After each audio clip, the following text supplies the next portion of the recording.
Sejam todos muito bem-vindos. O tema da mensagem desta noite é humildade. Diga comigo, é igual a promoção. Humildade é igual a promoção. Provérbios 23, versículo 4, parte A do versículo. Diga comigo, como imagina em sua alma, assim ele é. A nossa autoimagem, como você se vê, vai dirigir os seus comportamentos. Isso vai interferir completamente no resultado.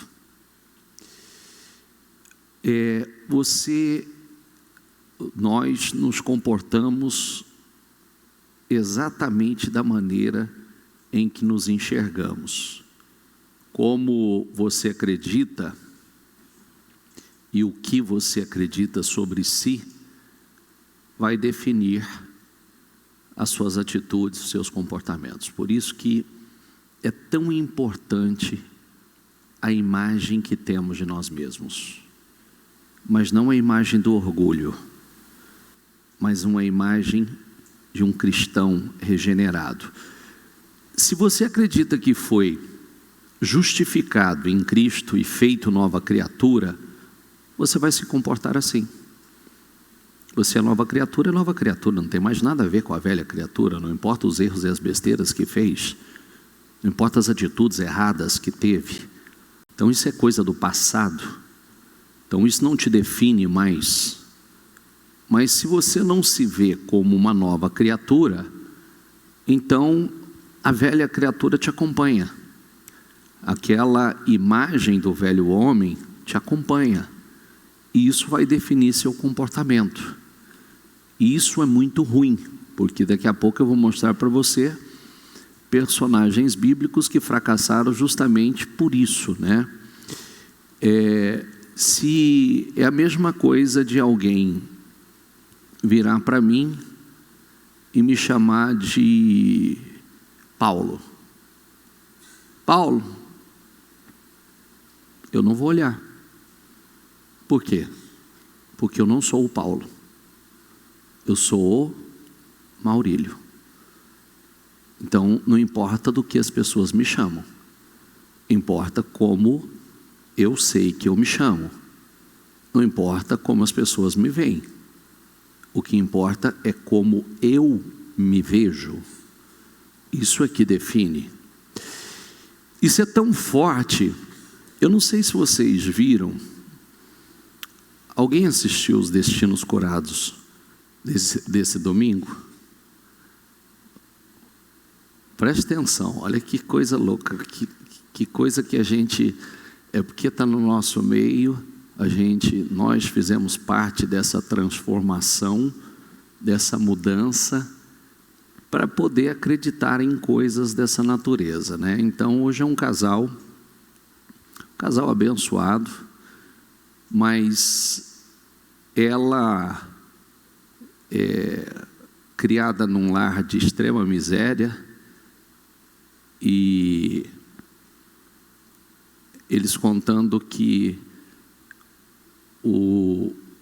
ela e os irmãos disputavam um ovo da galinha por dia.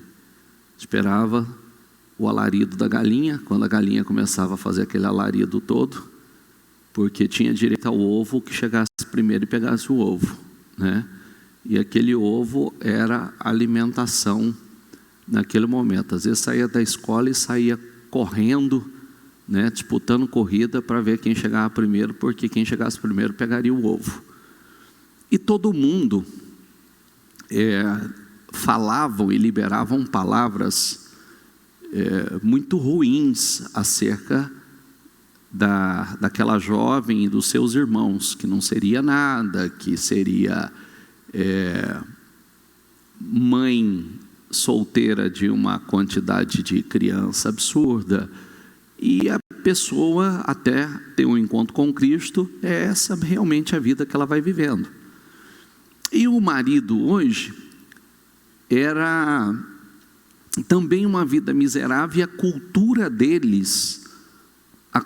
deles era de não pagar ninguém. Não importa se tinha dinheiro ou não. A cultura era de não pagar, mesmo que tivesse dinheiro, né? Até ele usa aquela frase, né? Que hoje é muito comum, né? Devo e não nego, quando tiver pago, né? Então a frase deles era: devo e não nego, quando tiver não pago. Porque essa era a mentalidade deles: não pagar ninguém, mesmo que tivesse, não pagaria ninguém. Então, e aí vai chegando que a pessoa vai, né, dando prejuízo para os outros e vai atraindo muita carga para a sua vida, né? Teve nem o caixão do vô, eles tiveram o capricho nem de respeito, a morte do vô, não pagaram a funerária. Aqui, antigamente tinha aquele negócio de cesta básica que vendia, passava de porta em porta, não tinha? Teve vez de ter três cobradores na porta, 3 vendedores de cesta básica distintos, porque eles pegavam de todos e não pagavam nenhum. E assim era a cultura, não pagar. Só que isso fez também com que chegue um determinado momento, você não acredita que você possa construir algo na vida. Ele não acreditava que pudesse construir, ter alguma coisa, ter uma família. Ele dizia que quando ele via alguém passar com a esposa, com a família de mão dada, aquilo era um sonho de consumo que para ele era inatingível. Ele jamais viveria aquilo, jamais teria uma família daquela forma, condições de morar dignamente, enfim. E essas pessoas, se não chegam a Cristo e nascem de novo, porque Cristo gera novas criaturas, esse era o destino. Porque depois ele entrou para o centro, começou a lidar com entidades, incorporar, e passou, a partir de então, viver essa vida e pensar assim, que o seu final era ou cadeia, ou manicômio, ou morte. Essa era a visão que tinha. Então, para pensar uma pessoa que tem essa visão de si mesma e essa visão de futuro. É só questão de tempo. É isso que vai acontecer. E aí que está a beleza do novo nascimento. Aí é que está esse poder sobrenatural da cura do destino de uma pessoa. E a mudança que essa pessoa tem a sua autoimagem muda, a mudança de imagem, a mudança de visão que tem de si e de futuro, de perspectiva, né, de futuro. A Bíblia diz o seguinte, diga comigo: tenha cuidado com o que você pensa. Diga, pois a sua vida, diga, é dirigida pelo quê?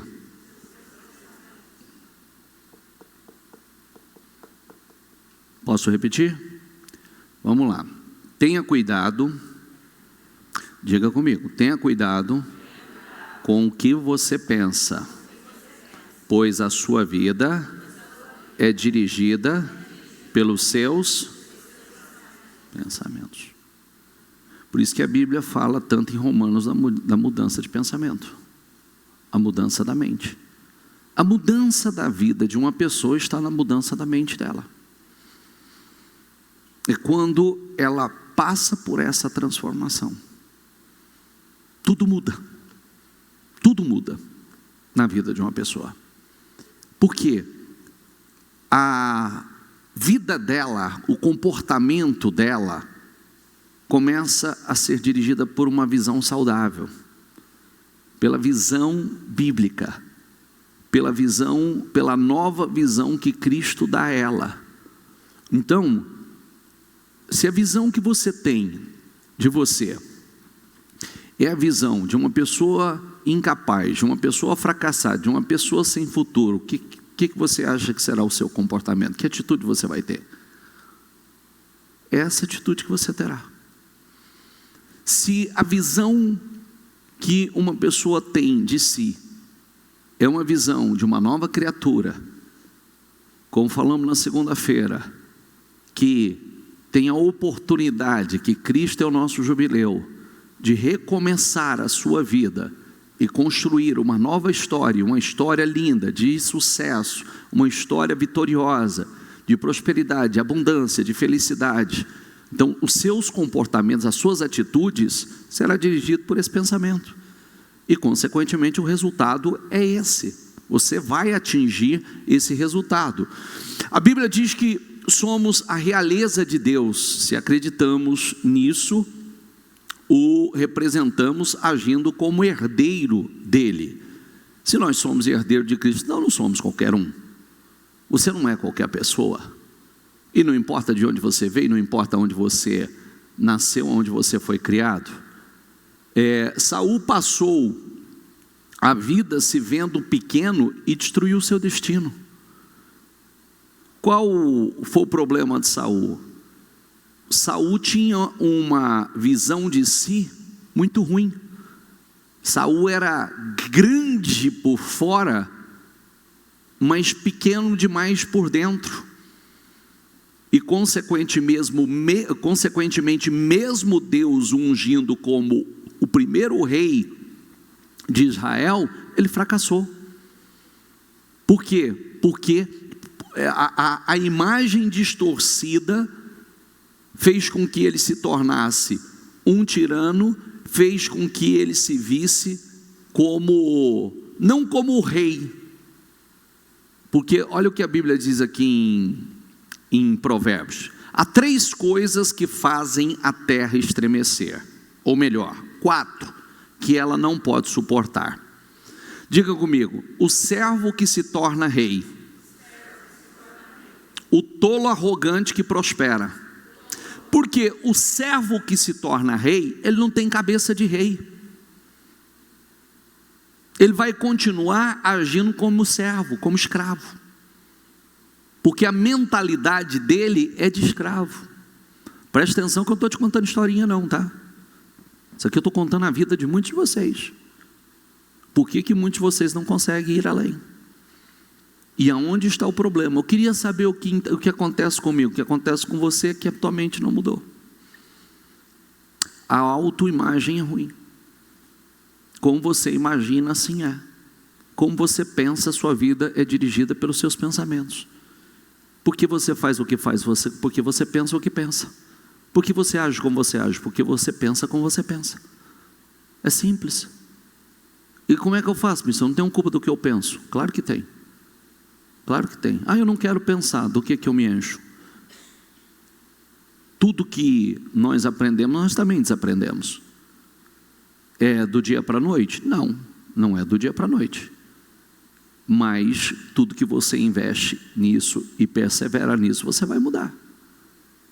Você muda completamente. Então, volta o versículo, por favor. O servo que se torna rei, a terra não pode suportar. O tolo arrogante que prospera. Já viu às vezes algumas pessoas que ele é tolo, é arrogante, é orgulhoso e ele prospera. O que acontece com ele? Ele fica insuportável. Insuportável. Ninguém suporta ele. Por quê? Porque ele é um tolo. A mentalidade dele é de tolo. O rei que é rei, mas continua com a mentalidade de escravo, que foi Saul. Diga comigo, a mulher amargurada que enfim arranja um marido também fica tola. Deveria agora agir de uma forma, grata, com gratidão. A serva que toma o lugar de sua senhora, a terra também não pode suportar. Aí vem, havia um homem de Benjamim, cujo nome era Quis, filho de Abiel, filho de Zeror, filho de Becorate, filho de Afias, benjamita, dono de muitos bens.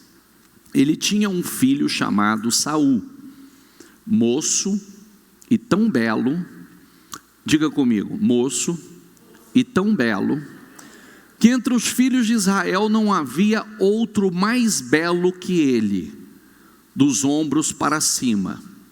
Ele sobressaía a todo o povo.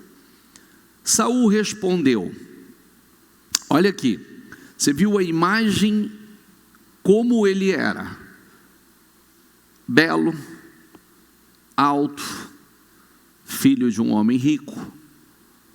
Só que olha como ele se via. Saul respondeu, mas sou apenas da tribo de Benjamim, o menor das tribos de Israel. A minha família é a mais insignificante de todas as famílias dessa tribo. Por que o Senhor fala comigo dessa maneira? Ele se via insignificante. Ele não se via merecedor de Deus falar com ele. E essa mentalidade, ao invés dele agir e pensar como a posição que Deus o havia colocado, Deus fez dele o primeiro rei de Israel, mas ele continuou se vendo pequeno, e quem se vê pequeno se incomoda com o sucesso dos outros. Quem se vê pequeno não se alegra com a vitória dos outros. Quem se vê pequeno se pega em coisas pequenas. Quem se vê pequeno é invejoso. Por isso que ele tinha inveja de Davi. Por isso que ele queria matar Davi. Ele perseguia Davi, porque ele se via pequeno. Quando as pessoas aplaudiam Davi, aquilo incomodava ele. Tanto é que ele diz, o que falta agora? Falta só esse cara tomar meu trono. Porque ele se via pequeno. Amém?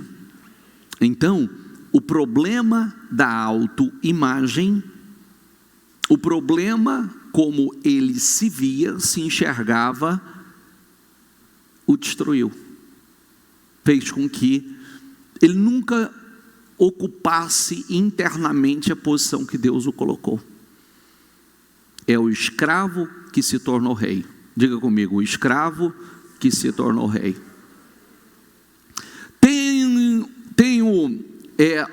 O tema aqui da mensagem, se você está atento, por onde nós começamos, gente? Eu só quero uma palavra aqui.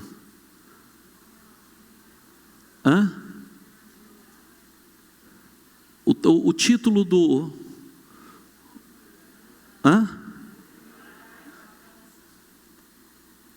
A humildade é igual a promoção. Assim como a arrogância, o orgulho precede a queda. Todo orgulhoso cai. É só questão de tempo. Todo. E a humildade é igual a promoção. Orgulho, arrogância, soberba, olhar altivo, puxa para a derrota. Diga comigo, orgulho, arrogância, a soberba, o olhar altivo, puxam para a derrota, caminho da queda, sempre.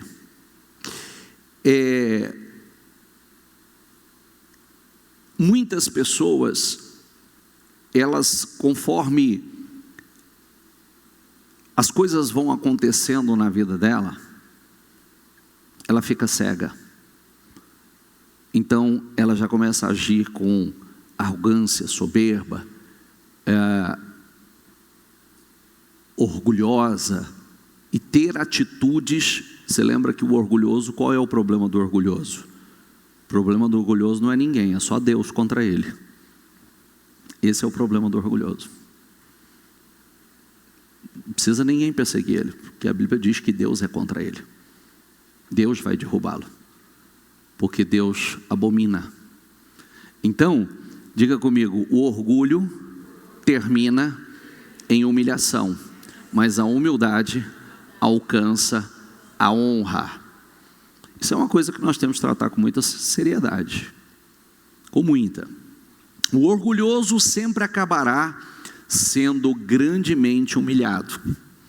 Em contraste, chegará o dia em que o humilde, diga comigo, receberá honra e glória. Eu não posso desprezar isso. Bispo, eu não sou orgulhoso. Você sabe que geralmente quem é orgulhoso não consegue enxergar que é. Sabia? O orgulhoso não consegue enxergar que ele é orgulhoso. Mas o orgulhoso, ele se incomoda com o sucesso do outro. O orgulhoso, ele não reconhece que ele está errado. O orgulhoso, ele tem dificuldade de pedir ajuda, de reconhecer seus erros. O orgulhoso, ele está sempre na defesa e ataque, né? A defesa dele é o ataque. O orgulhoso, ele geralmente não depende de Deus. Ele é autossuficiente, mesmo sendo pequeno por dentro. Ele vai tentando fazer as coisas do jeito dele, da maneira dele, e por isso que ele cai. É como Saul. Saul foi tentando do jeito dele, da maneira dele, passando por cima de tudo que Deus falava, até chegar o momento que não teve mais como ele permanecer como rei. O orgulho precede a destruição. Diga comigo, a arrogância precede a queda. O orgulho leva à desgraça, mas com humildade, diga comigo, vem a sabedoria. Todavia, ele nos outorga graça ainda maior. Por isso declara a Escritura. Diga comigo, Deus se opõe aos arrogantes, diga, mas concede graça aos humildes. Deus se opõe aos arrogantes.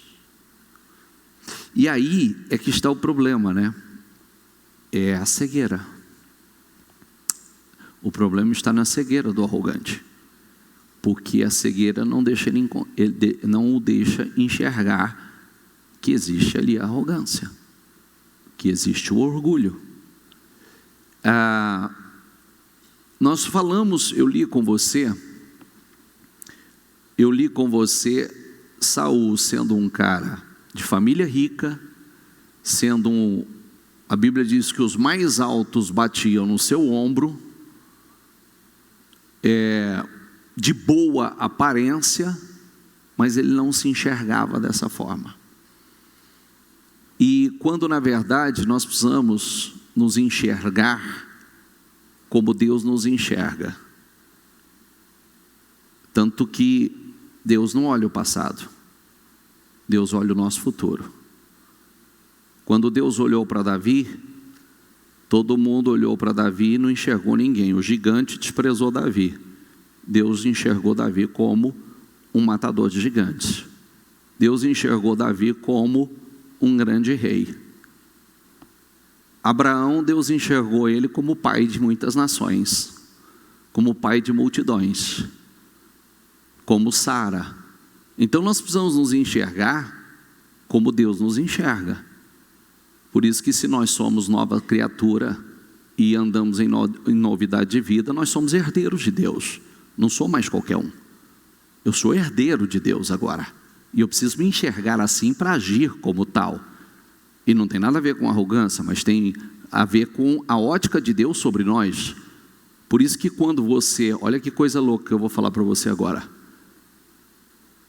Por isso que a gente tem que ter cuidado com o problema que você tem com a criação de Deus.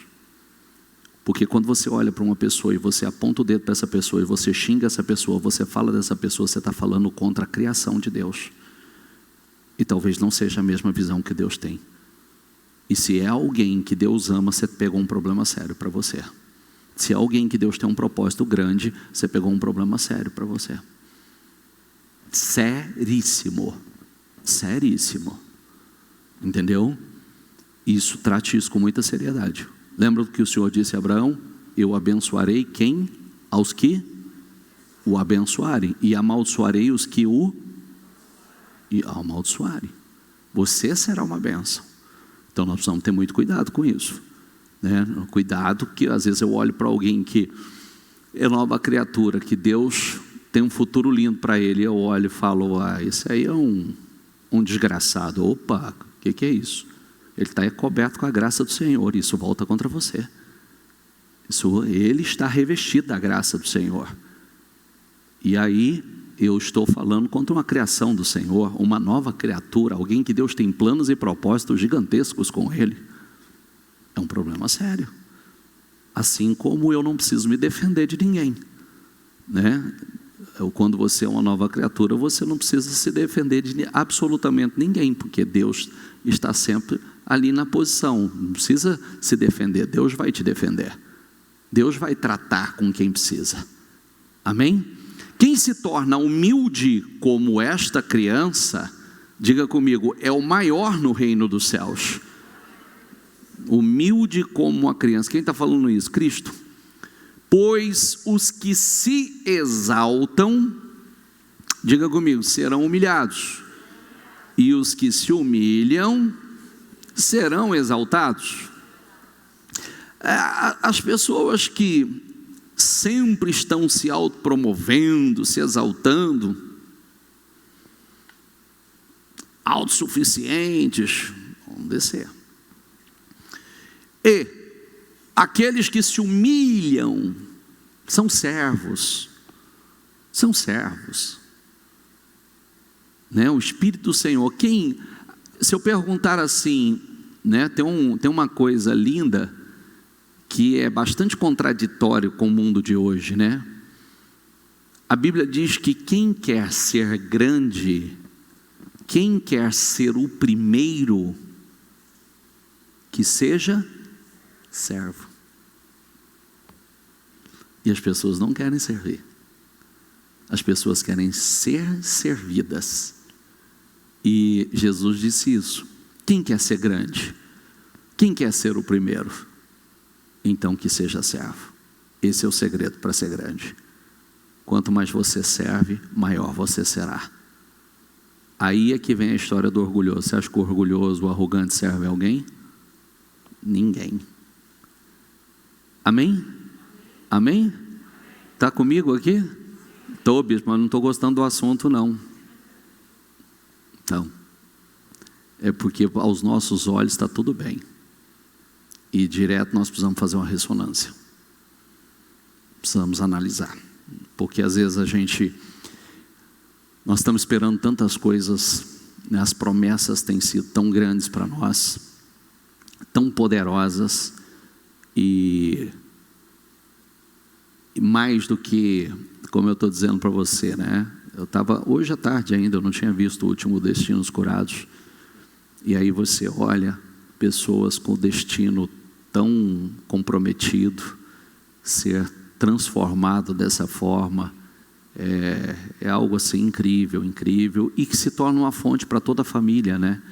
Porque tanto o marido como a esposa, além de hoje ajudar muita gente, se tornou uma fonte de salvação para toda a família. Toda a família foram salvos pela transformação na vida deles. Então isso é lindo, isso é lindo. Quem teme o Senhor, diga comigo, odeia o mal. Portanto, odeio o orgulho e a arrogância, a corrupção e as palavras perversas. Olhos arrogantes, coração orgulhoso e atos perversos, diga comigo, tudo isso é pecado. Então, às vezes a gente fala assim, não, mas eu não tenho cometido pecado, eu não tenho. Então, olha para o coração. Precisamos parar e olhar para o coração. Porque, volta o versículo, por favor, para eles. Olhos arrogantes, coração orgulhoso e atos perversos. Olhos arrogantes, uma pessoa que olha para os outros de cima para baixo, é uma pessoa orgulhosa que quer só ser servido, não quer servir, tudo é menor para ela. Coração orgulhoso. Você quer ver eu te mostrar uma coisa? Outro dia eu falava com uma pessoa, eu dizia assim, às vezes a gente acha que a gente não é orgulhoso. Então, a pessoa estava mais preocupada numa correção com que as outras pessoas estavam pensando dela, como estava olhando para ela, do que propriamente absorver o que ela precisava absorver e corrigir. O que é isso? Orgulho. Por que orgulho? Porque eu me preocupo mais com o que os outros pensam do que em fazer o certo. A minha preocupação com a minha imagem, esse é um outro câncer na vida dos outros. É a preocupação de aprovação. A preocupação como os outros estão me vendo. Isso é um câncer. Isso é o que devasta a vida das pessoas. Isso é o que destrói a sociedade. Porque a sociedade de hoje, ela só vive... Eu conheço muita gente que está com a vida destruída por um simples fator. Por querer ser quem não é, por querer mostrar que tem o que não tem, e por viver de aparência para uma sociedade que está cagando e andando para você. E o dia que você estiver no fundo do poço, você não encontra ninguém para te estender as mãos. E todos em busca de aprovação dessa sociedade. Todos em busca de aprovação de pessoas que não acrescentam nada na sua vida. Absolutamente nada na sua vida. E eu tenho visto gente destruir a vida com isso. Porque ao invés de se preocupar em viver, em ser, está preocupado em mostrar o que não é. Quando seria muito melhor colocar força para ser e viver de verdade. É verdade ou não é? Se todas aquelas pessoas que postam aquela vida perfeita, né, no Instagram, realmente colocasse força para viver aquela vida e não mostrar simplesmente, com certeza seriam muito mais felizes. Bicho, o senhor está falando, o senhor está julgando? Não, eu conheço, tem gente da igreja que faz isso. Tem gente da igreja que faz isso. E o senhor tem alguma coisa contra? Não, desde que você viva. Desde que você aplique isso na sua vida. A questão é uma farsa, é uma mentira. A gente não pode viver de mentira. Não é verdade? Sim ou não? É a mesma coisa das pessoas que... as pessoas que... Igual há pouco tempo, né, estava aí moda nas redes sociais, as pessoas para tirar foto de jato em carro importado e postar no Instagram. Os caras estavam cobrando para isso, e cobrando alto, ganhando dinheiro, para os caras bater foto e fingir que estavam vivendo aquele mundo, aquela vida. Né? Bate uma foto no jato, bate uma foto do lado do carro importado, e não é, o jato não é dele, o carro importado não é dele, e ele está pagando ainda para o outro para poder postar e ser aprovado. Entendeu? Então, se realmente, como muitos casais, né, vamos viver uma vida ajustada de verdade. Vamos ser um casal ajustado, viver uma vida ajustada de verdade. Não simplesmente a gente se ofende, se magoa, se machuca, igual o gato cachorro, e depois posta no Instagram. Coisa linda, aquela perfeição, sem problema nenhum, romantismo. Não sou contra postar nada, sou contra postar mentira. tem que postar a verdade. A gente tem que viver uma vida real e uma vida verdadeira, né? E a gente tem que colocar força nisso. Quando você coloca força para viver, é muito melhor, porque você não vai ter que fazer força nenhuma. Tudo na sua vida é natural, é real, é verdadeiro, né? Não é ilusão, você não está vendendo. Eu costumo dizer o seguinte: eu tenho algumas coisas que para mim não passa, tá? Eu vivi num mundo de... Eu sei o que são as pessoas que têm e as pessoas que não têm, quer mostrar que têm. Eu costumo dizer, principalmente quem não tem, precisa vender uma imagem, ele vai divulgar muito, ele vai postar bastante, e ele vai falar muito, vai falar demais. Porque eu me lembro do meu pai já estava quebrado, mas se ele estivesse num restaurante, você ia escutar a voz dele sobressair sobre todas as vozes, todas, porque ele fazia questão de falar alto. E ele falava alto e ele falava de coisa grande, entendeu? Ele falava de coisa grande. Ele falava de fazenda, ele falava de quantos boi ele comprou, e ele falava do motor do avião novo que ele mandou trazer dos Estados Unidos, né? E ele falava o negócio na sigla, e o tom era sempre num tom alto, elevado. Por quê? Porque as mesas do lado tinham que fazer assim para ele. E no fundo ele já estava quebrado, entendeu? Ele já estava falido. E aquela imagem ele tinha que sustentar, porque é como se aquela imagem era a sobrevivência dele, ou aquilo atrairia mais negócios para ele. E é o que eu falo, é a grande desgraça. Porque se possivelmente naquela época que ele começou a vida dele desandar, se ele tivesse parado para buscar a Deus e usar o tom de voz alta para clamar a Deus, ele não tinha quebrado, né? Ele tinha dado a volta por cima, mas o tom era só para impressionar as pessoas, né? A voz alta não era para clamar, não era para orar, era para ostentar, né? Era para poder chamar atenção, porque o seu orgulho era muito grande. As pessoas não podiam ver que ele estava quebrado, ele estava falido. Então ele tinha que mostrar que ele estava no auge. E se naquela época ele tivesse parado, botado a boca no pó e clamado a Deus, buscado a Deus de todo o coração, com certeza ele não teria perdido e teria poupado muita dor e muito sofrimento a ele e a toda a família, né? Com certeza. Mas essa não era a visão. Como assim não é a visão de muitas pessoas hoje?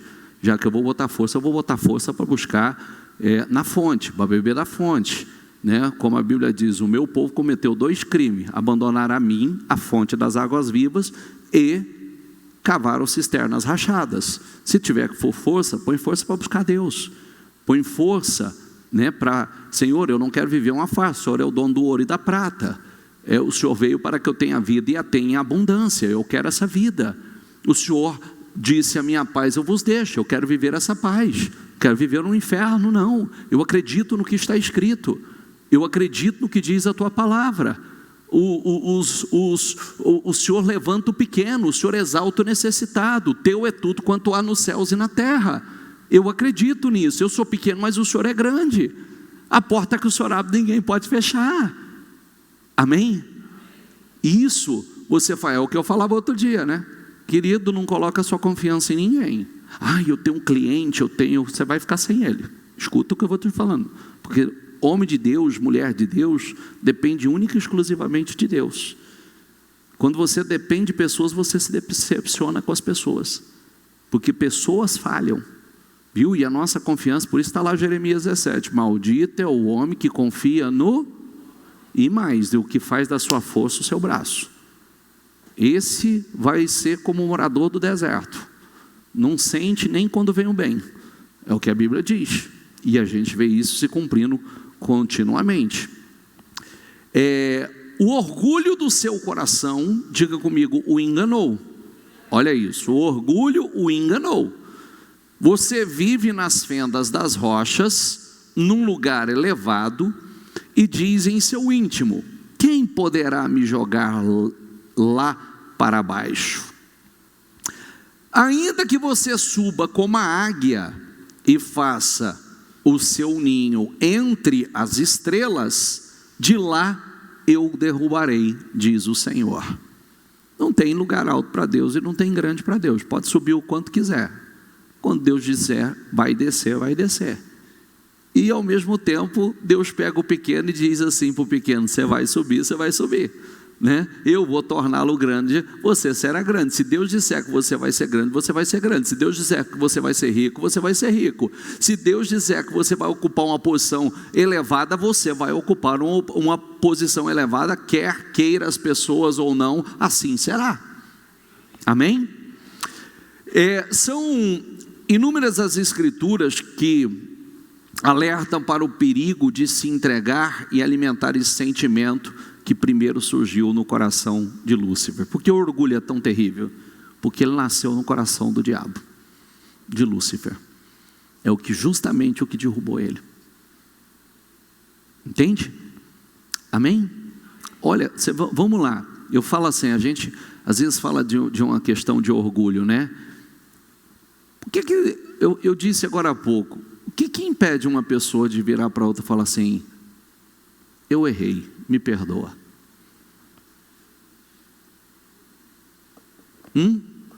Uma coisa tão simples, dizer assim: me perdoa, eu errei. Você vê que tem pessoas que vão às últimas consequências e não reconhecem e mantêm aquele orgulho no seu coração. A Bíblia diz que Sansão estava cego de orgulho e paixão e não se deu conta que Deus já não estava com ele, que ele já havia perdido o Espírito de Deus. Então ela gritou: Sansão, os filisteus vêm vindo aí. Ele despertou do sono e disse consigo mesmo: vou sair como das outras vezes e me livrarei. Diga comigo: mas ele não sabia ainda que o Senhor já se havia retirado dele. Ele não sabia que o Senhor já não estava mais com ele. Ficou cego, simplesmente cego. Por isso que existe esse contato com Deus, essa comunhão com Deus, ela é tão importante. Senhor, por isso nós oramos sem cessar, né? Abra os olhos do meu entendimento, me ajuda a enxergar, não me entregue aos meus próprios sentimentos. Fala comigo, Senhor. Não me deixe ter paz com quem eu não posso ter paz. Não me deixe cego. Não me deixe cego, Senhor. Não me deixe cego de entendimento. Não me deixe, Senhor, tomar atitudes que eu não devo tomar. Davi estava tão cego que não se deu conta, quando o profeta Natan chegou para falar, meio que como uma parábola com ele, sobre alguém que errou muito e estava falando dele, ele estava tão cego que ele não reconheceu a história. Ele não discerniu que a história era dele, era ele que havia cometido aquele erro. E aí ele fez a atitude dele. Então o furor de Davi se acendeu contra aquele homem. Que homem? Que o profeta estava contando o que ele fez, só que ele não identificou. Ele estava cego. E ele disse a Natan: tão certo como vive o Senhor, o homem que fez isso deve ser morto. E ele estava falando dele. Mas aí é que está o problema. O erro que nós praticamos aos nossos olhos não tem peso. Ele tem peso quando os outros erram. Você entendeu? Sim ou não? Então, o que ele estava dizendo aqui? O profeta estava falando do erro dele, mas como ele estava falando como meio que em parábola, contando uma história, ele olhou e falou: que absurdo, o homem que fez isso tem que morrer. O profeta olhou e falou: pois bem, esse homem é o Senhor é que fez. Você acha que ele ia falar, se ele achasse que fosse ele ia dizer que esse homem deveria morrer? E pagar caro pelo erro? Não. Mas é aquela história, né? Os nossos erros são leves, os dos outros que são pesados.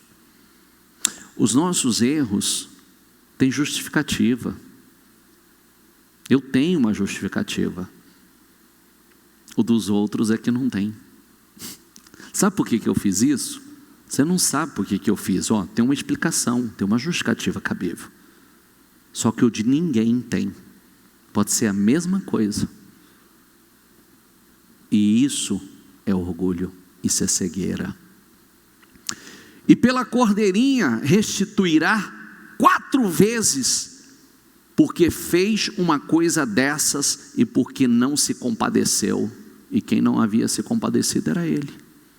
Ele havia cometido. Então Natã disse a Davi: esse homem é você. Assim diz o Senhor, o Deus de Israel. Por isso que a gente tem que ter cuidado para não olhar para o erro dos outros e falar assim: tem que se ferrar mesmo. Que absurdo, a atitude da pessoa aí, tem que se ferrar, né? Tem que se arrebentar mesmo, tem que se dar mal. Opa, cuidado, porque eu faço a mesma coisa.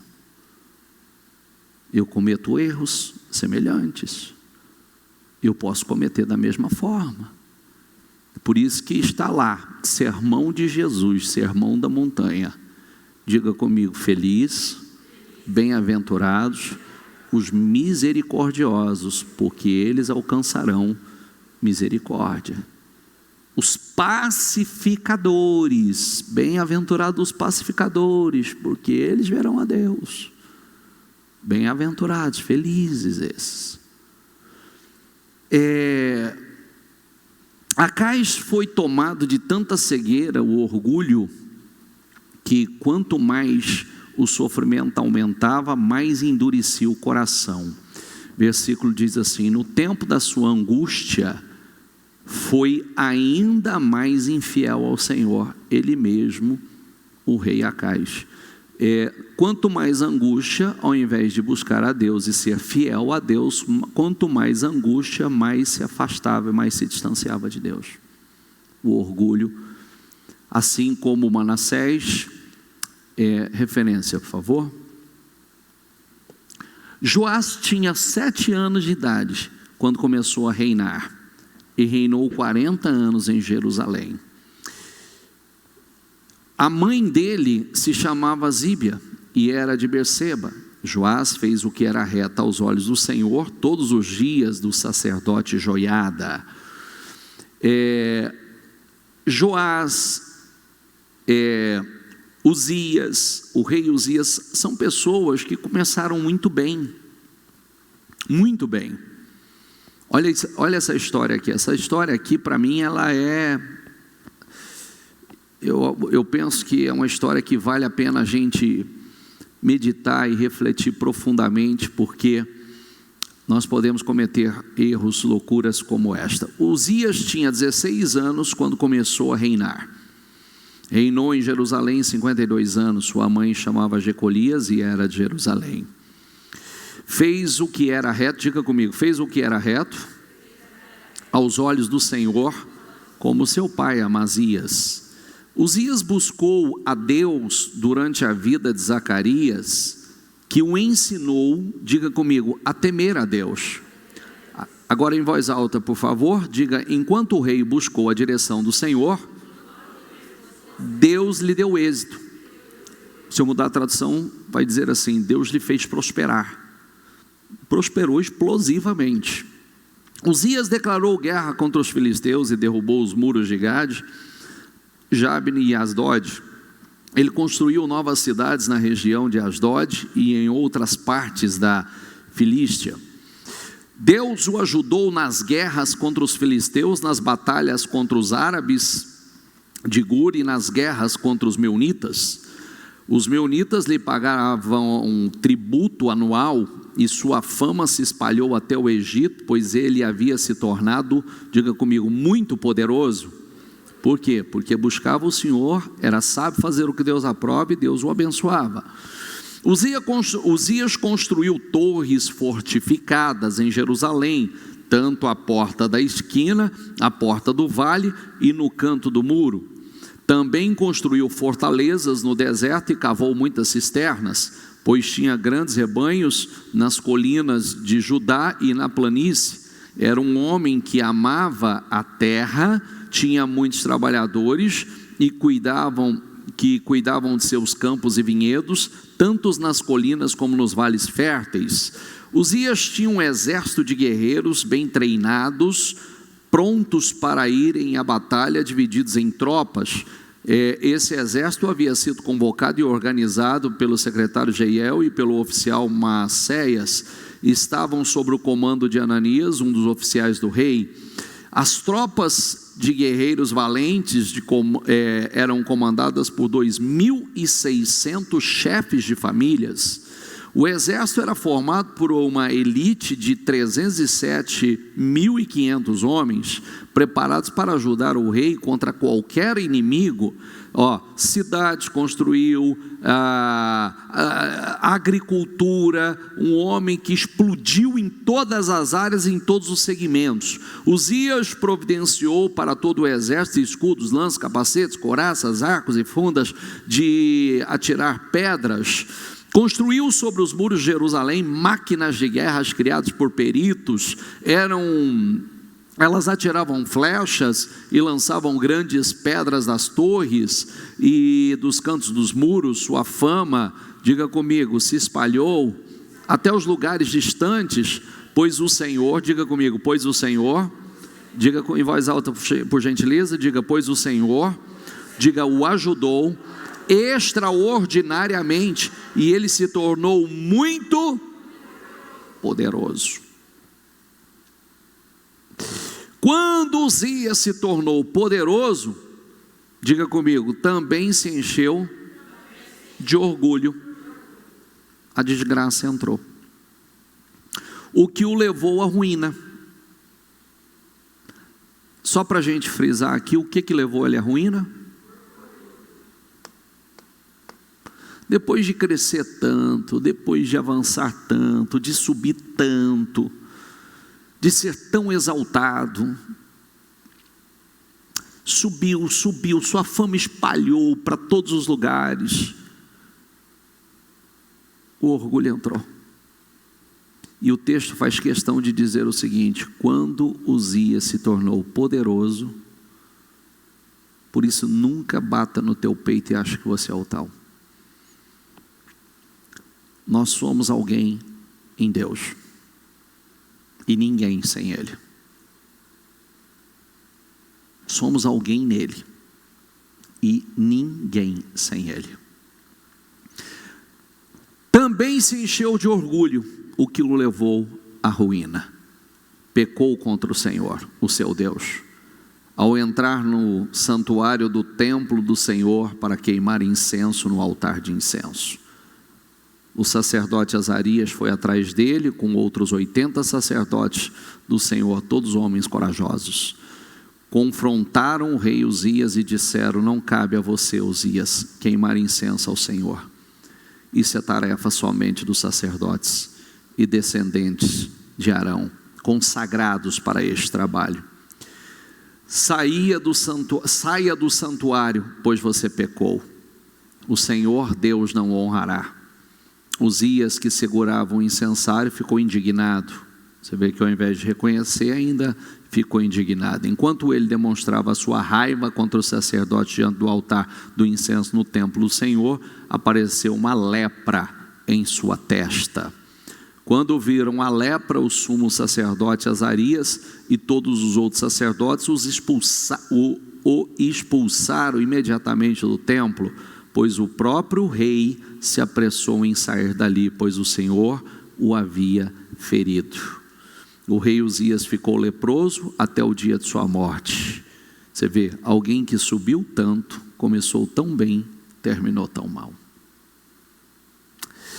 Vivia isolado, numa casa separada, porque o leproso era excluído.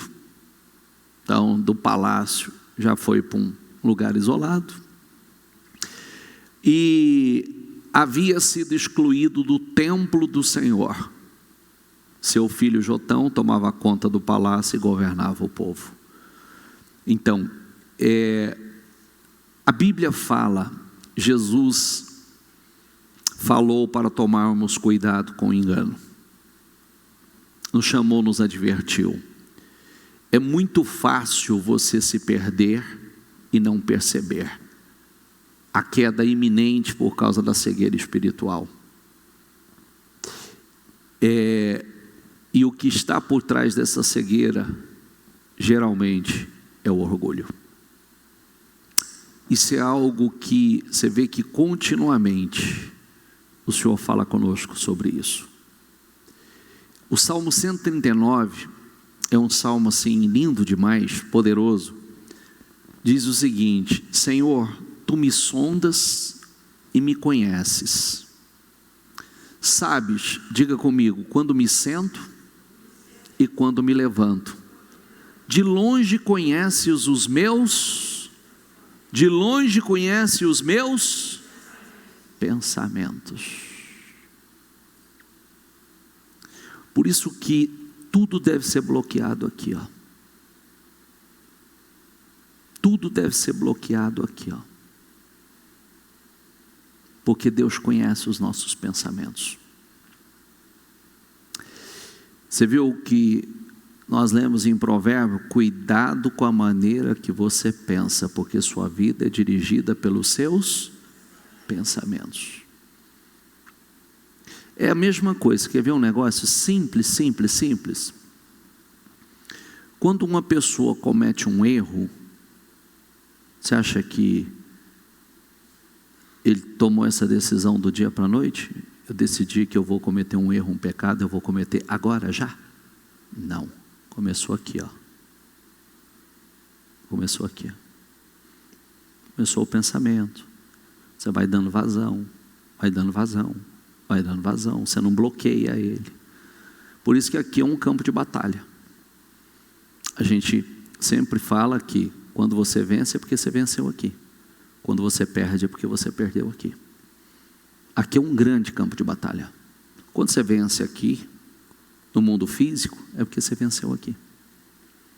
Quando você perde no mundo físico, é porque você perdeu aqui. Porque aqui é um campo de batalha. Observas o meu andar e o meu deitar. Diga comigo: observas o meu andar e o meu deitar, e conheces todos os meus caminhos. Você vê, até o meu deitar, até o que eu penso na minha cama, o Senhor sabe.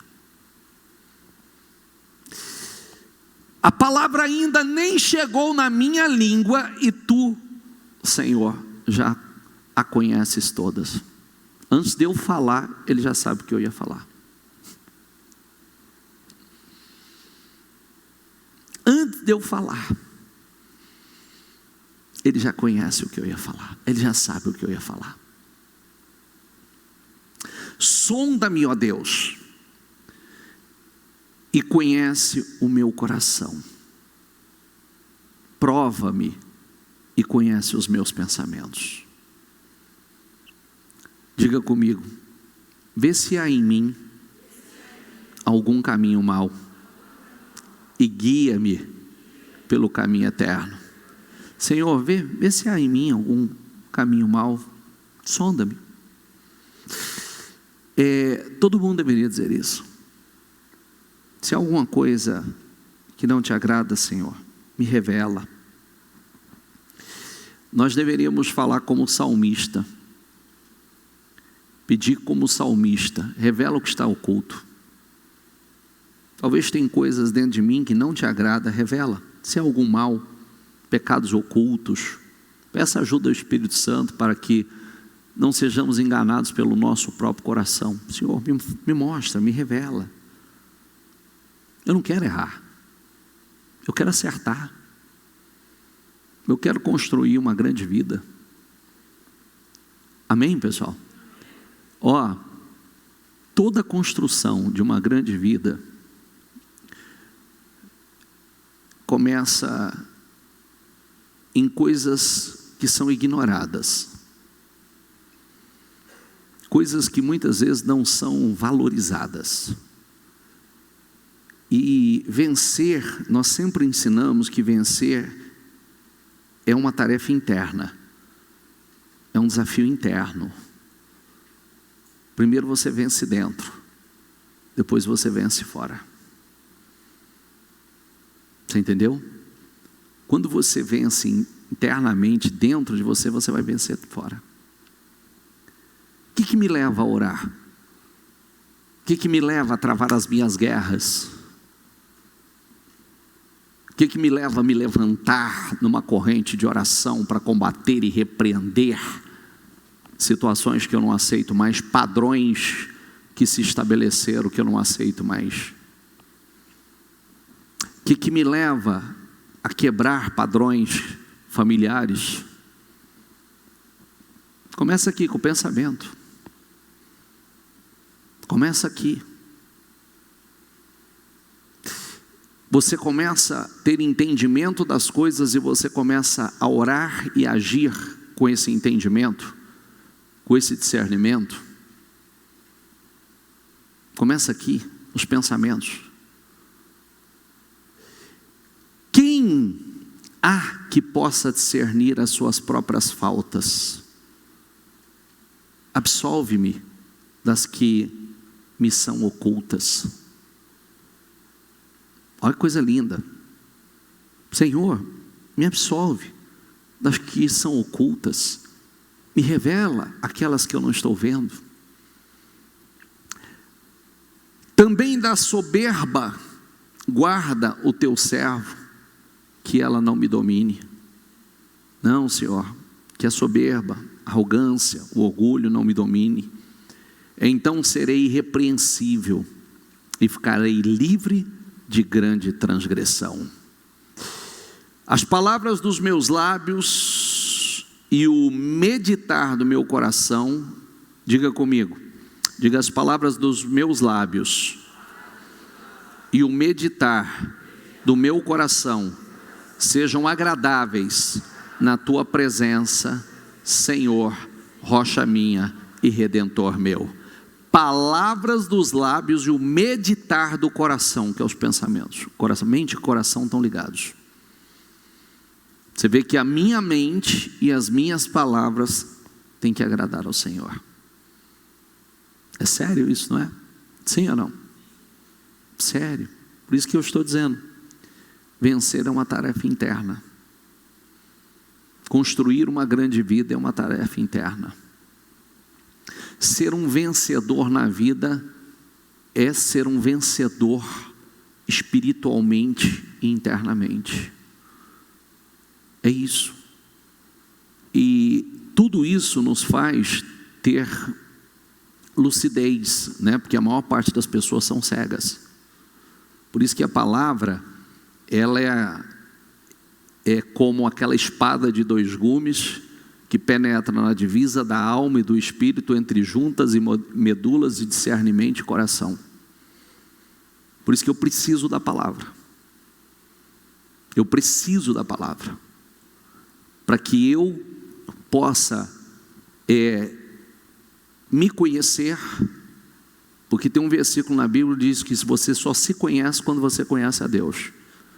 Se você acha que você se conhece, se você não conhece a Deus, você não se conhece. Nós só nos conhecemos quando nós conhecemos a Deus. Então, para nos conhecer, nós precisamos conhecer a Deus. Amém, pessoal? Quem entendeu? Deus fala conosco continuamente. Às vezes a gente fala assim: poxa, eu tenho lutado, eu tenho me esforçado, eu vou na igreja, eu tal. Mas cuidado com o que está aí dentro de você. Cuidado. Porque realmente você está no caminho de uma vida extraordinária, de uma vida poderosa, quando o orgulho, a arrogância, a soberba, a autossuficiência, olhos altivos, já não tem mais poder sobre a sua vida. Quando você recebe o Espírito de Cristo, você recebe também o Espírito de servo. não existe dificuldade em servir. E nós estamos o tempo todo orando: Senhor, me revela o que está oculto. Senhor, não me deixes ser enganado pelas minhas emoções, pelos meus sentimentos. Não me deixe cego. Porque é muito fácil, você sobe, você começa a conquistar. Você vê que Uzias fracassou no melhor tempo da vida dele. Você sabe que a gente tem descoberto que muito mais são as pessoas que fracassam no sucesso do que na derrota, né? Antes de vencer. Tem os 3 grupos, né? Tem gente que fracassam antes de vencer, porque não perseveram, então não chega nem a vencer. Tem pessoas que fracassam depois de vencer, depois de ir tão longe. Permite que sentimentos entrem no coração: orgulho, autossuficiência, né? Vai dominando, arrogância, a independência de Deus, e fracassam no melhor tempo da vida. Você vê que muitos foram os reis que fracassaram no melhor tempo de suas vidas, porque deixam de depender de Deus, se esquece: como é que eu cheguei aqui? Como é que eu subi tanto? Como é que eu cresci tanto? Não é verdade? Como é que eu fiz para chegar até aqui? Quem eu era um tempo atrás? Porque nós podemos olhar e nos acostumar tanto com uma vida abençoada que parece que isso é nosso, parece que é todo o mérito nosso. E ai de nós, não é verdade? Ai de nós, porque se a misericórdia de Deus não estiver sobre nós, nós nos levantamos amanhã cedo.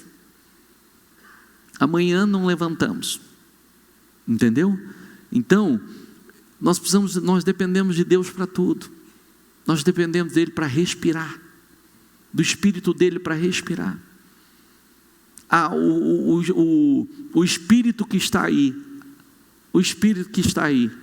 é dele. Essa vida que está aí, que você acha que é sua, não é sua, é dele. Você recebeu o fôlego de vida dele. Se ele tirar esse espírito, você fica aí. Às vezes tem gente que contenda com Deus, né? Começa a contender com Deus. A vida é dele. Ele deu, ele tira.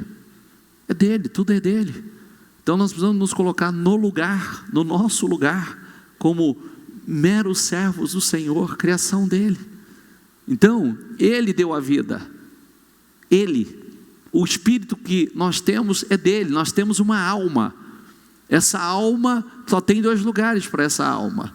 Por isso que o tempo todo a alma é alimentada pela palavra. Nós somos doutrinados pela palavra, porque a alma, ela é eterna, e tem o lugar que ela vai, quando ela deixar esse corpo, esse tempo terreno, esse curto, né, que a vida é como um vapor, parece, daqui a pouco desaparece, mas a alma continua, o espírito volta para Deus, o corpo volta ao pó. Então nós precisamos pensar nisso, é tudo dele. Então, como é que nós vamos? É como a Bíblia diz, né? Como é que o vaso vai discutir com o oleiro? Não gostei de como você me fez. Mas como é que o vaso vai discutir com o oleiro? Como é que pode? Não tem jeito de discutir. Ele faz do jeito que ele quer, ele quebra, ele moe, ele faz, né? Nós somos criação dele. E nós precisamos dar valor naquilo. Nós fomos criados do jeito que ele nos criou, e precisamos ter essa visão. Como eu comecei o sermão, você não pode se ver como você se via, você não pode se ver como seus pais te viam, você tem que se ver como Cristo te vê. Nova criatura, regenerada, herdeiro de Cristo, viu? Herdeiro de Cristo, herdeiro, co-herdeiro com Cristo, herdeiro de Deus, uma vida nova, é tudo novo. Então é a ótica, é como nós precisamos nos ver, não como Saul, que Deus já colocou ele como rei, mas continuava se vendo como pequeno, insignificante, por isso fracassou. Amém? Fique em pé, por gentileza.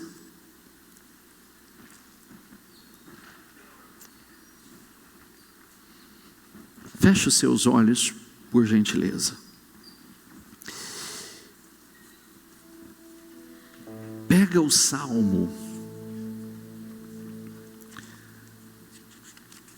139,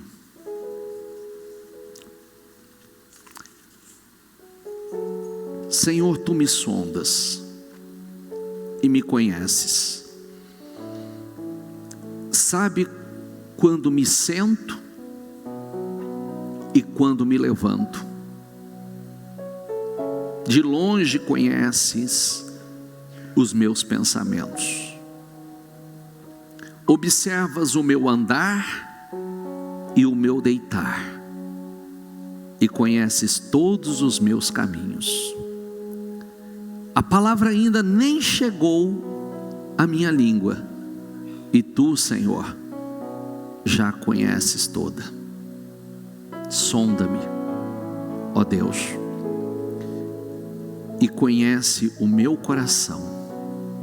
Prova-me e conhece os meus pensamentos. Vê se há em mim algum caminho mau e guia-me pelo caminho eterno. Sonda-me, Senhor.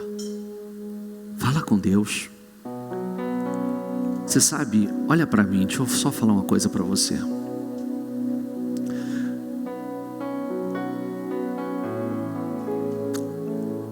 Esses dias, por que eu estou falando do Destinos Curados? A semana retrasada, quando nós estávamos fechando aqueles trabalhos de terça-feira da família, eu disse assim: você sabe por que o diabo luta tanto contra você e contra a sua família e tenta aprisionar, sequestrar muitos de vocês e os seus filhos? Porque eles sabem do propósito de Deus com vocês, o propósito glorioso de Deus com vocês.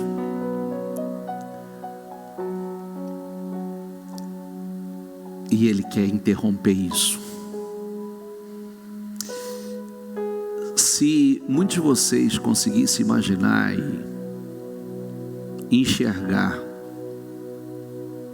o propósito tão grande que Deus tem com vocês, vocês se aproximariam muito mais de Deus. Se colocaria no caminho do seu destino, essa grandeza. O diabo lutou tanto para destruir a minha família, para destruir a vida dos meus pais e tornar a cada um de nós criados em um lar disfuncional, porque ele sabia o que Deus ia fazer através de nós. Ele sabia quanta gente nós ajudaríamos, quantas vidas nós salvaríamos. E na época de tanta dor, de tanto sofrimento, a gente não enxergava isso. A gente não conseguia ter essa visão. Na minha cegueira, eu achava que... Eu chegava a brigar com a minha mãe e dizer que... Não é que eu não acreditava em Deus, eu acreditava em Deus. Eu estava bravo com Deus. Eu não queria amizade com Deus. Entende? Olha que loucura. Eu não queria amizade com Ele, eu não queria nada, porque eu estava bravo com Ele. Porque Ele tinha permitido que a minha família fosse destruída, Ele tinha permitido. Então, eu não entendi aquilo, porque o propósito era tão grande. Mas eu tomei uma decisão.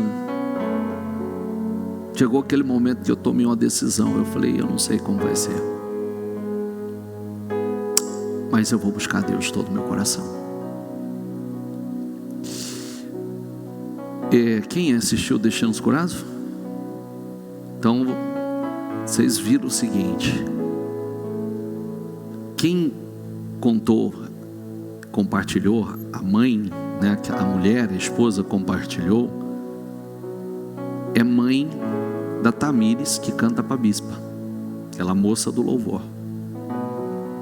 Quando ela ficou grávida com a moça, ela dava murro na barriga dela e ela queria abortar.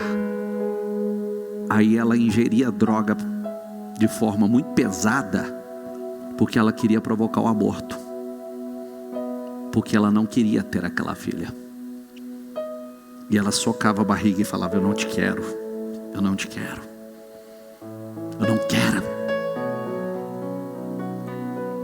Porque Deus sabia, tanto essa mãe hoje é uma pastora, como essa menina hoje canta divinamente, tem uma voz como poucos, louva para o Senhor como poucos.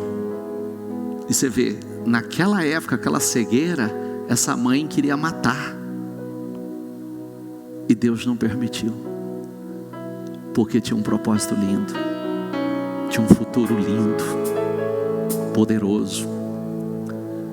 E a gente só encontra o propósito, por isso que eu vou te dizer, tá?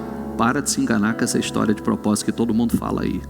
Você só encontra o seu propósito em Cristo. Aí é praga, é moda, e todo mundo encontrou o seu propósito na profissão. Não vai por isso não.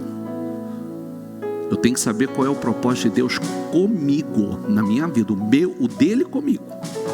Ele me coloca no caminho do meu propósito, no meu destino, para esta vida e para aquela que há de vir. Então, aí você olha, né? Só em Deus você tem teu destino curado.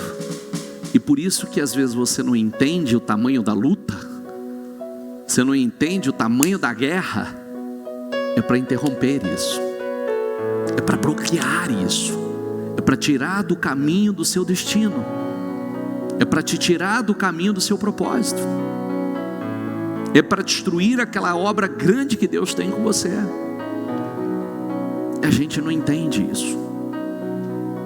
Por isso que, mesmo não entendendo o que nós precisamos, qual é a decisão que precisamos tomar, eu vou me achegar cada vez mais a Deus,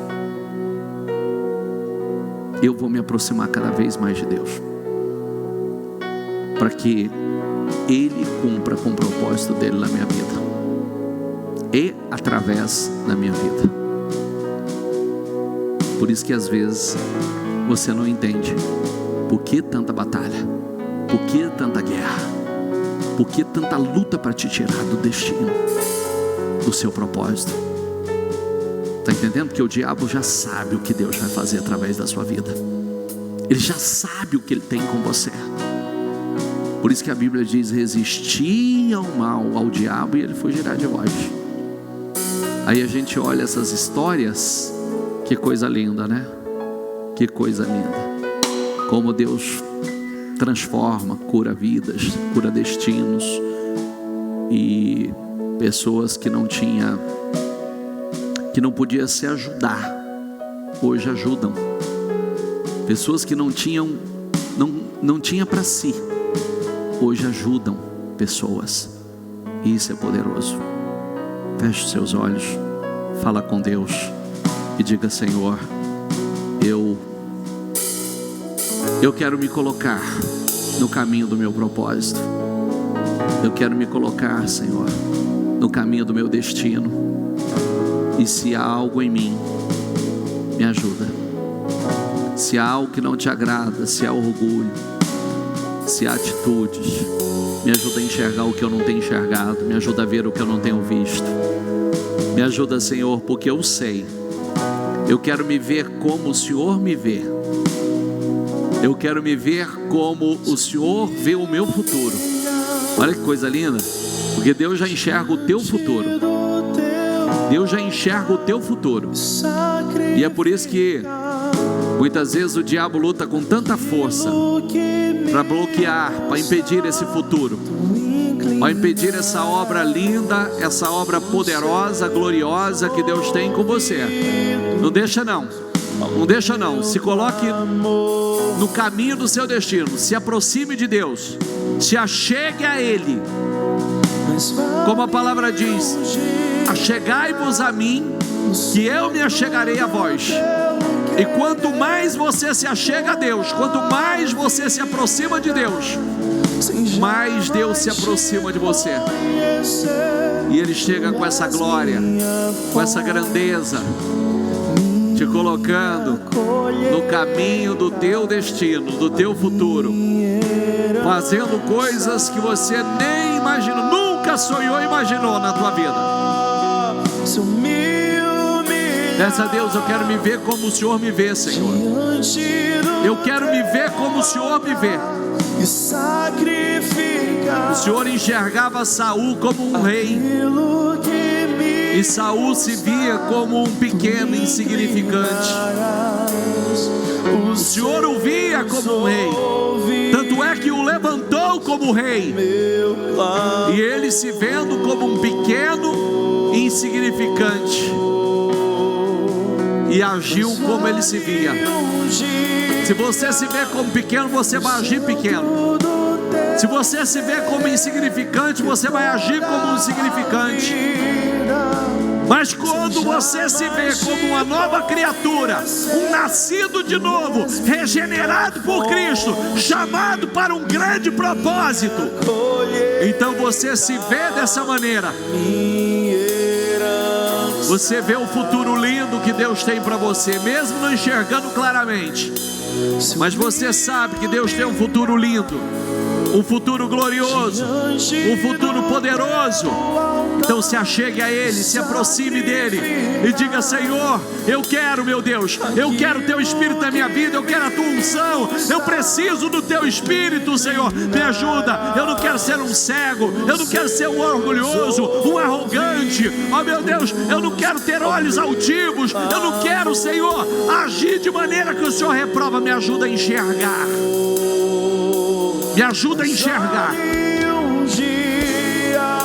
Tira tudo que há de mal em mim, Senhor. Tira tudo que não te agrada. Tira, Senhor. Tira. Eu não quero ser como Davi, que olhou para o erro de outros e olhou que aquele era digno de condenação, quando na verdade o erro era dele. Não, Senhor. Eu quero ter lucidez. Quero olhar para os outros com um olhar de misericórdia, de amor, assim como o Senhor tem tido misericórdia de mim, assim como o Senhor tem sido bom para comigo, assim como o Senhor tem sido misericordioso para comigo, Senhor. Fala com Deus. Eu não quero me preocupar com o que os outros pensam. Eu quero fazer o que o Senhor aprova. Eu quero agradar ao Senhor. Sabe por quê? É Deus quem tem planos com você, não são pessoas. Ele tem planos com você, Ele tem propósitos com você. Então, desce o Espírito Santo, abre os meus olhos, me ajuda a enxergar. Abra os olhos do meu entendimento, me ajuda a enxergar o que eu não tenho enxergado. Me ajuda a ver o que eu não tenho visto. Me ajuda a discernir o que eu não tenho discernido. Me dê clareza naquilo que eu não tenho clareza, Senhor. Aleluia. Se humilha. Rasga o teu coração. Rasga o teu coração. Aquilo que me consta, tu inclinarás os seus ouvidos. Vai, Espírito ao Santo. meu clamor. Nos dê lucidez, Espírito Santo. Nos dê clareza, Espírito Santo. Nos dê discernimento, Espírito Santo. Abra a nossa mente, abra o nosso entendimento. Nos dê visão, nos dê revelações. Nos dê discernimento, Espírito Santo. Abra os olhos do nosso entendimento. Nós precisamos do Senhor. Nós queremos nos achegar ao Senhor, meu Pai. Vem ao nosso encontro, Senhor.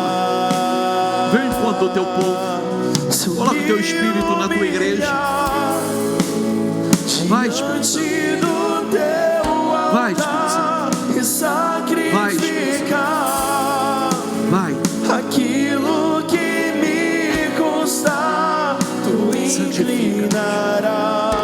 Nos dê uma mente ungida, nos dê olhos ungidos, coração ungido, nos dê, Espírito Santo,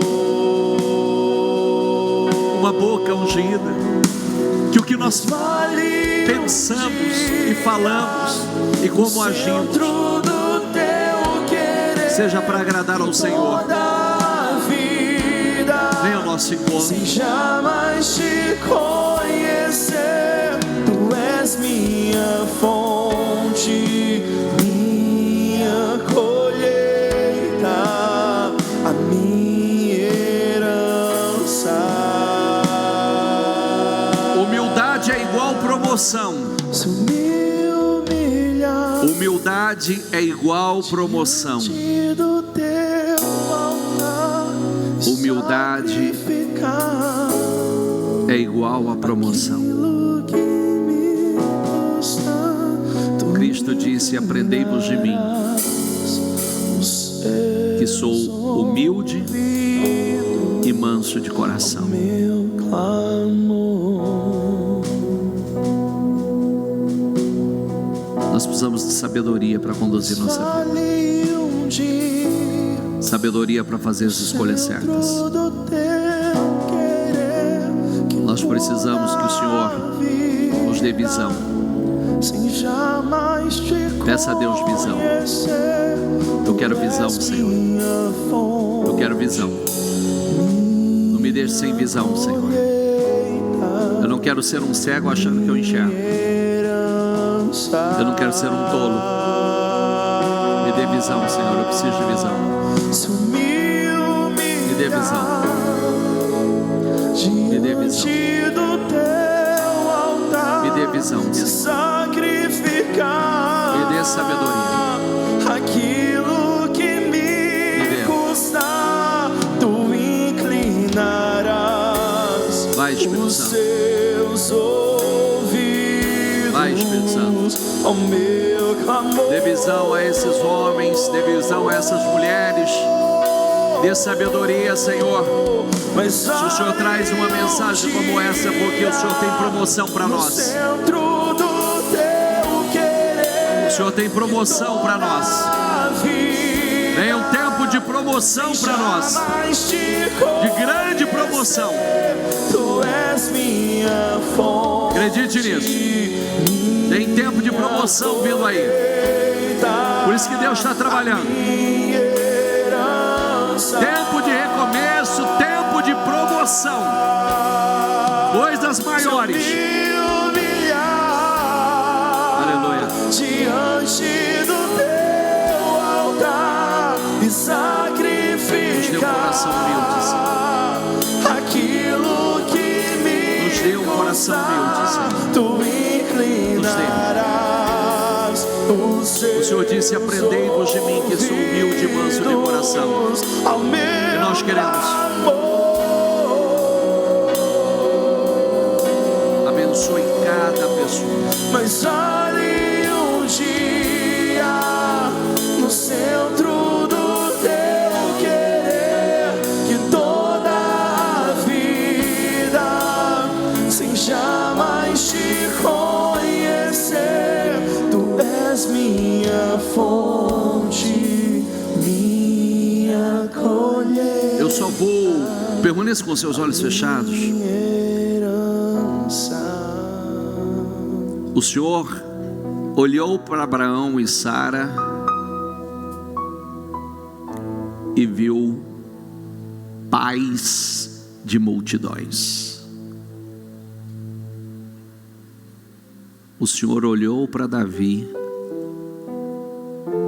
quando todo mundo olhava e via ele como um simples moço, gentil aspecto, um rapaz. O Senhor viu um matador de gigantes e um grande rei. Um grande rei. Nós precisamos pedir a Deus: me ajude a me ver como o Senhor me vê, não como os homens me vê. Não porque Deus já vê o teu futuro. Entende? Às vezes a gente está olhando e nos vendo como quem somos hoje ou o que fomos no passado, e a visão de Deus para nós, Ele já nos vê com a visão de futuro. É quem nós seremos, é quem você vai se tornar nas mãos dEle. É esse homem grande, essa mulher poderosa. Então é isso que você precisa. As pessoas olhavam para Davi e via ele como aquele rapaz insignificante, mas Deus já olhava para ele como um dos maiores da história. As pessoas olhavam para Abraão, um velhinho que já passou da hora, está para se aposentar. Não, Deus olhava pai de multidões, pai da fé, com um futuro lindo pela frente. Que você tenha essa visão, não do que você é simplesmente hoje, ou o que você foi, mas é o que você já é aos olhos de Deus. Esse homem, essa mulher com futuro estrondoso, poderoso, que Deus vai realizar coisas estrondosas através da tua vida. Tem um futuro grandioso.